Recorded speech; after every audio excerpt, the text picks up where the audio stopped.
তার মানে নেক আমল করলে, ভালো কাজ করলে, সৎ কর্ম করলে সেটাতে নারী আর পুরুষ সমান। পুরুষ ইবাদত করলে যেই সওয়াব, নারীরা করলেও সেই সওয়াব। পড়েন সুবহানাল্লাহ। That means women has been given extra attention in this verse. Subhanallah. How sensible Islam is and how lucky we are. আমরা কত লাকি। নারীদের প্রতিনিধি উম্মে সালামা বলার সাথে সাথে তাদেরকে খুশি করার জন্য আল্লাহ পুরুষবাচক শব্দের পাশাপাশি নারীবাচক শব্দ দিয়ে একটা গোটা আয়াত নাজিল করেছেন। পড়েন সুবহানাল্লাহ। তাহলে আসুন আমরা দেখি কোন 10টি বৈশিষ্ট্য আল্লাহ তাআলা এখানে উল্লেখ করলেন যাদেরকে আল্লাহ তাআলা পছন্দ করেন।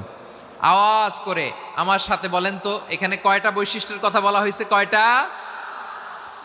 10টা শুনবেন তো? শুনে একসাথে বিদায় নেবেন তো, নাকি আগে আগে উঠে যাবেন? আমি ওঠার আগে কে কে উঠবেন? হাত তুলেন তো দেখি।